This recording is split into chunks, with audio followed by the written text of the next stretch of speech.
오늘은 요엘서를 이제 3장으로 넘어가서 말씀을 좀 나누겠는데요.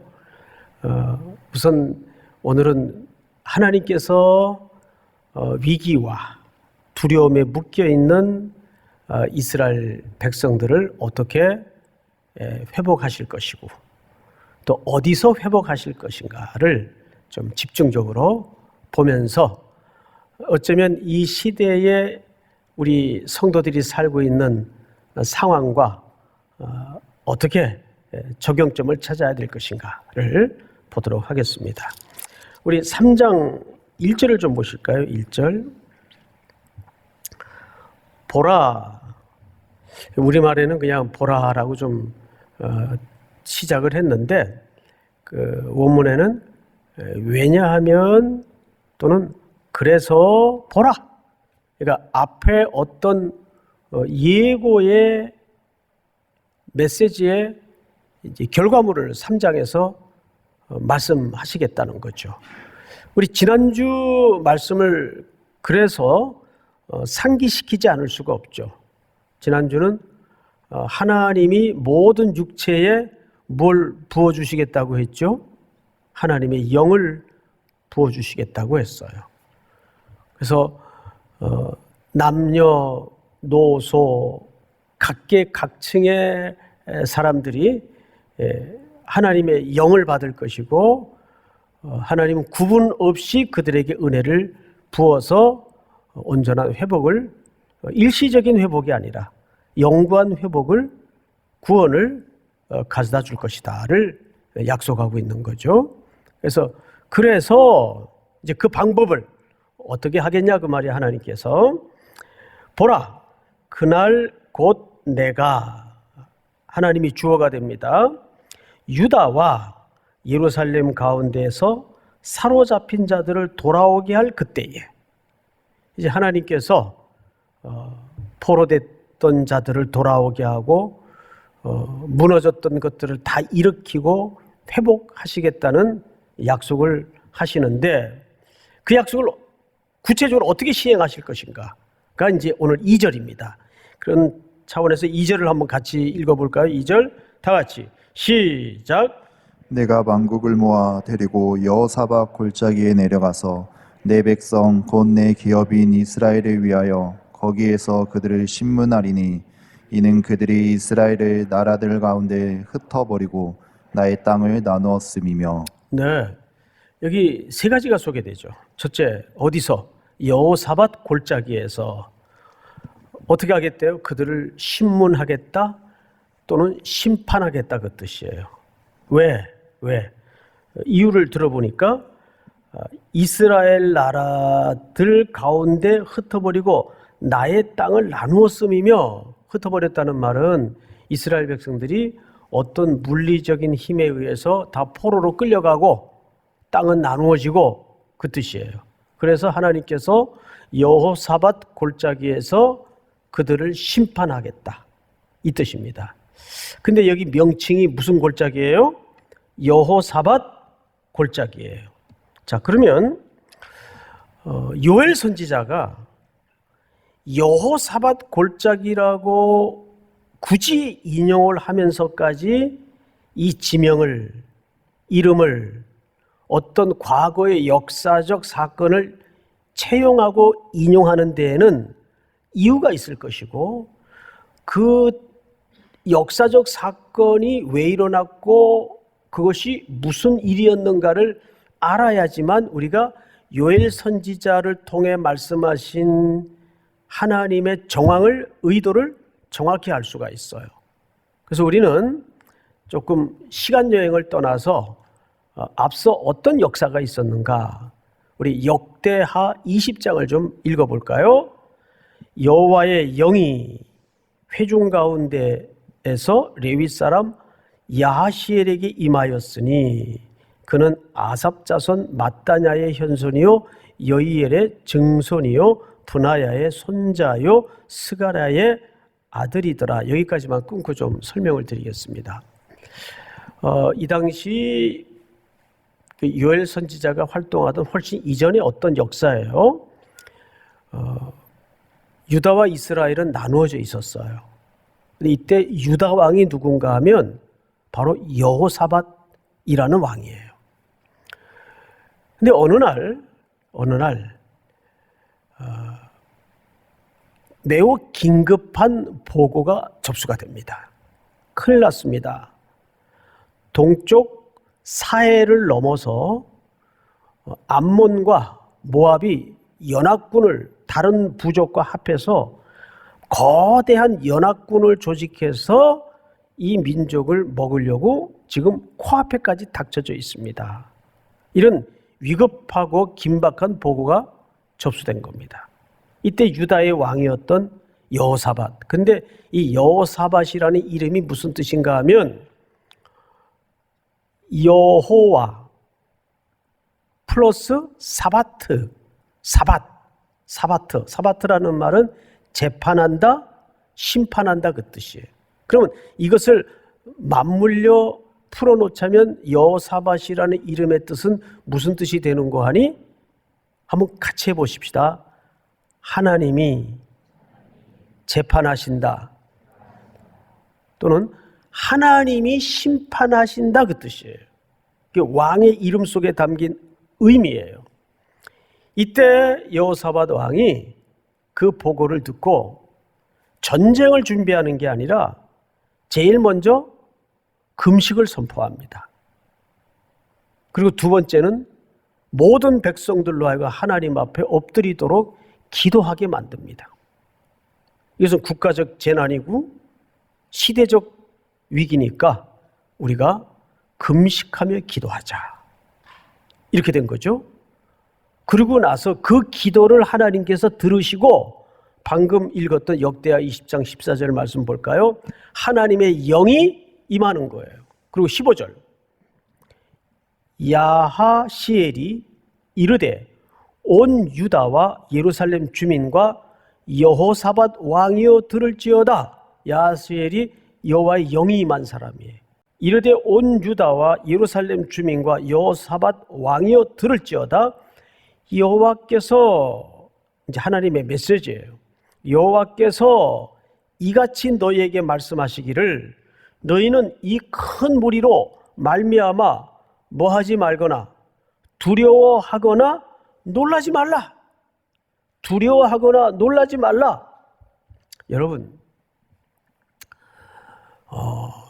두려움이라는 정서는 필요한 정서일까요? 불필요한 정서일까요? 예? 절대 예수 믿는 사람은 두려움 가져서는 안 돼? 맞나요? 아니에요. 죄에 빠져 제한적이고 유한한 존재인 인간은 생리적으로 두려움을 가질 수밖에 없어요. 자, 우리 창세기 28장을 한번 좀 볼까요? 이 본문을 잠재하고 야곱이 잠이 깨요. 그럼 루스라는 땅의 한 산 중턱에서 노숙을 하다가 꿈에 하나님의 이상을 봐요. 야곱이 잠이 깨어 이르되 여호와께서 과연 여기 계시기를 내가 알지 못하였도다. 이에 뭐하여? 두려워하여. 그러니까 두려움은 무슨 호러물이나 봐야 두려움이 임하는 게 아니고 하나님의 위대하심과 하나님의 경의 앞에 서게 될 때 인간은 두려움을 가질 수밖에 없어요. 그러니까 우리에게 두려움은 연약한 존재인지라 없을 수 없지만 그 두려움이 변하여 뭐가 된 겁니까? 승리의 노래가 되는 거예요. 우리 어르신들이, 부모 세대들이 요즘도 힘겨울 때마다 자주 부르는 찬송가 가사 가운데 있죠. 전날의 한숨 변하여 뭐가 되었고 내 노래 되었고. 할렐루야. 다시 역대하 본문으로 돌아가서 보세요. 야하시엘이 이르되 온 유다와 예루살렘 주민과 여호사밧 왕이여 들을지어다. 여호와께서 이같이 너에게 말씀하시기를 너희는 이 큰 무리로 말미암아 두려워하거나 놀라지 말라. 이 전쟁은 너희에게 속한 것이 아니요 하나님께 속한 것이니라. 할렐루야. 하나님께서 두려움에 묶여 두려움에 공포에 떨 수밖에 없는 하나님의 자녀들에게 전쟁의 전선을, 기초를 바꿔줘요. 이 전쟁은 규모나 크기나 무기에 승패가 있지 않다. 이 전쟁은 누구에게 속한 것이다? 하나님께 속한 것이다. 이렇게 유사한 발언을 했던 일찍이 선왕이 한 분 있었죠. 다윗입니다. 다윗은 아버지 심부름으로 형들이 전쟁하는 엘라 골짜기에 갔다가 얼떨결에 그 벌벌 떨고 있는 이스라엘 백성과 사울의 군대를 봐요. 그래서 그런 거룩한 분노가 치밀어서 맨몸으로 물맷돌 5개만 들고 나갑니다. 그러면서 그가 일갈했던 선포가 뭐예요? 이 할례 없는 백성이 하나님의 군대를 모독하는도다. 누구의 군대? 하나님의 군대. 출애굽할 때 이미 하나님은 우리를 누구의 군대로 명하셨죠? 여호와의 군대. 우리가 하나님의 군대예요. 믿습니까? 그리고 다윗이 이어 던졌던 선포는 이 전쟁은 하나님께 속한 것입니다. 규모나 크기나 세력의 싸움이 아닙니다. 이 전쟁은 하나님께 속한 것입니다. 그리고 물맷돌을 던져서 블레셋의 이마를 정통으로 맞춰서 고목나무 쓰러지듯 쓰러뜨립니다. 말이 돼요? 그 말은 다윗이 했다는 말이 아니라 누가 하셨다는 얘기입니까? 하나님이 하셨다는 얘기예요. 마찬가지 지금 오늘 역대하 20장에 보니까 이 전쟁은 너희에게 속한 것이 아니요 하나님께 속한 것이니라. 자, 다음 절을 한번 보십시다. 내일 너희는 그들에게로 내려가라. 그들이 시스 고개로 올라올 때 너희가 골짜기 어기 여루엘 들 앞에서 그들을 만나려니와. 이제 내일 만납니다. 적들을 만날 텐데 여러분들 이제 내일 월요일부터 또 이와 방불한 적들을 만날 거예요. 어떻게 해야 되나요? 뭘 칼을 갈아야 되나요? 어떻게 해야 되나요? 다음 절. 이 전쟁에는 너희가 싸울 것이 없다. 대열을 이루고 서서 너희와 함께한 여호와가 구원하시는 것을 보라. 할렐루야. 유다와 예루살렘아 너희는 두려워하지 말며 놀라지 말고 내일 그들을 맞서 나가라. 우리가 할 수 있는 일은 그들을 겁먹지 말고 그들을 향해 나가는 일입니다. 물러서지 말고. 믿습니까? 요즘 그 30대 CEO가 설립한 그 마켓 회사가 있죠. 그 CEO의 그 강의를 들어보니까 그분의 철칙이 뭐냐 하면 하루에 한 가지씩 닥쳐진 문제를 풀어가는 일이래요. 하루에 한 가지씩 닥쳐진 일을 풀어가는 일이래요.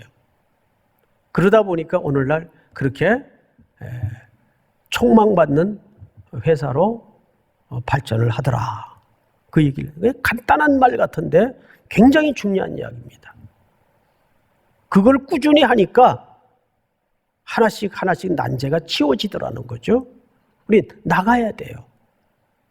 하나님이 구원하시고 하나님이 싸우는 것을 우리가 목도해야 될 거 아닙니까? 하나님께서 그 상황을 우리로 하여금 경험시키고 보여주기 위해서 하나님이 싸우시는데 하나님은 우리 앞에서 자신을 드러내시고 위대함을 찬양받으시기를 굉장히 즐거워하세요.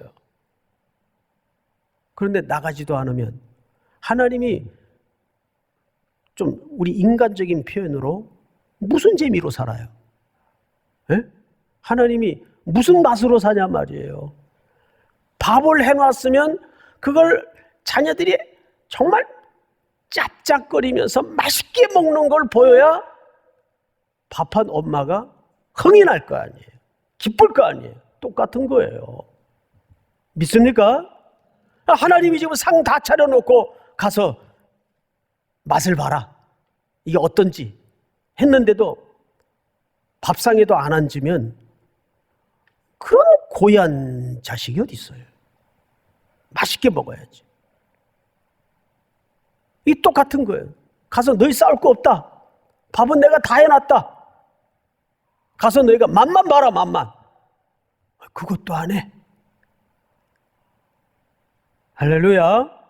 그 얘기예요. 자, 성경을 또 볼까요? 우리 역대하 20장.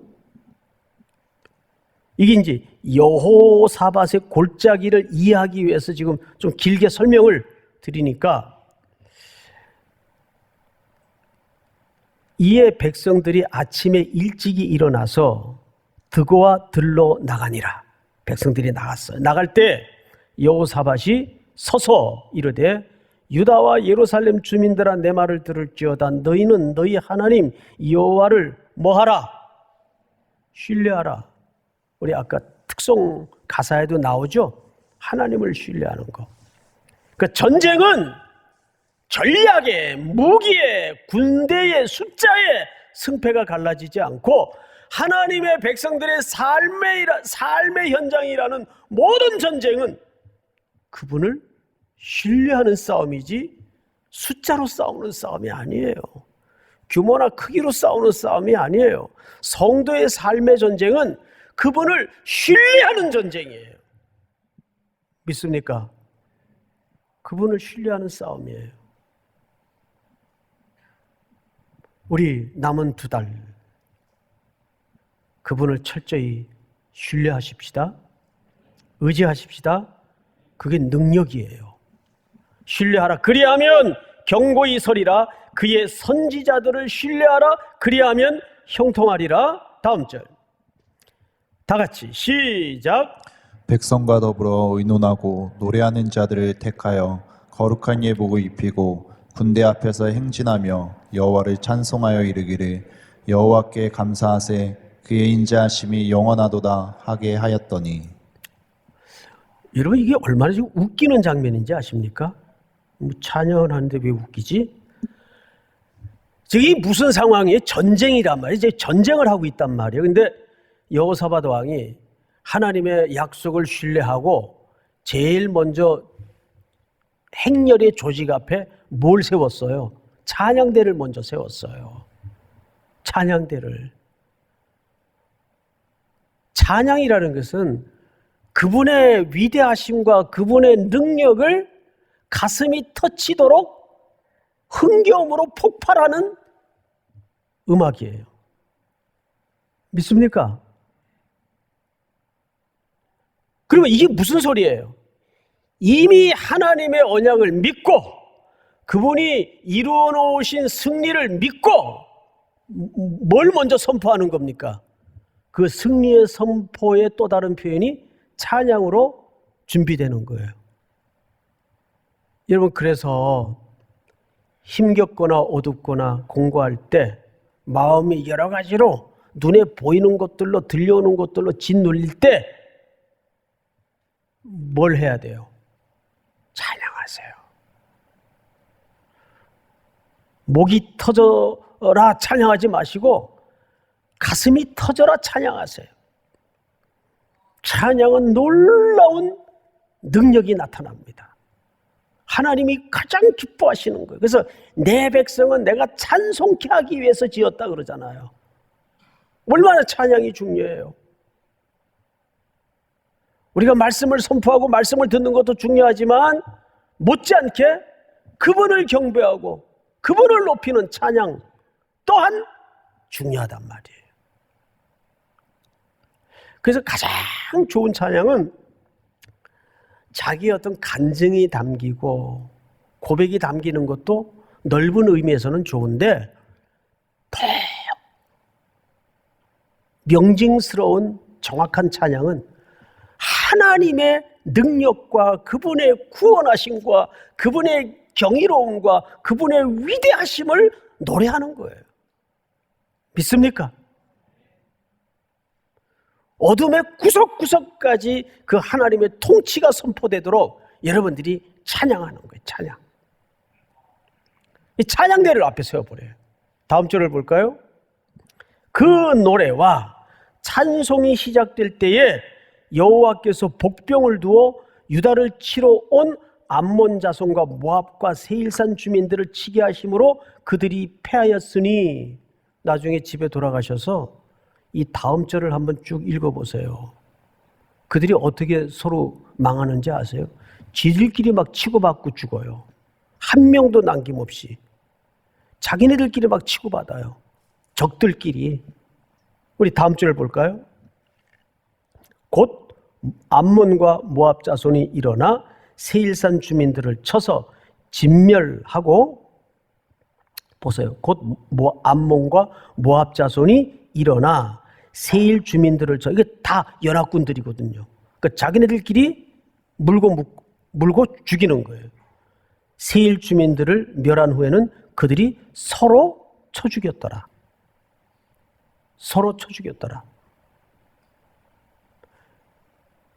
그 다음 건너뛰어서 우리 24절, 유다 사람이 들망대에 이르러 그 무리를 본즉 땅에 엎드러진 시체들 뿐이요 한 사람도 피한 자가 없는지라. 이거 손댈 게 있어요, 없어요? 손댈 거 없이 해놨어요. 지들끼리 물고 죽여가지고. 그러면 유다 사람들은 이제 뭐하러 여기 온 겁니까? 뭐하러 온 건지 다음 절 한번 보세요. 시작. 여호사밧과 그의 백성이 가서 적군의 물건을 탈취할세 본즉 그 가운데에 재물과 의복과 보물이 많이 있으므로 각기 탈취하는데 그 물건이 너무 많아 능히 가져갈 수 없을 만큼 많으므로 사흘 동안에 거두어 드리고. 사흘 동안을 보물들 거둬들이는데 시간이 모자라요. 그래서 그 다음 날, 넷째 날에 무리가 브라가 골짜기에 모여서, 이 브라가라는 말은 아마 후대에 붙여진 별칭 같아요. 브라가 골짜기에 모여서 거기서 여호와를 뭐한지라? 송축한지라. 그러므로 오늘까지 그곳을 뭐라 일컬었더라? 브라가 골짜기라 일컬었더라. 그래서 풋노트에 보시면 이 브라가라는 말은 하나님을 노래하다, 그분을 찬양하다, 그분을 송축하다 그 뜻이에요. 자, 그러면 잘 보세요.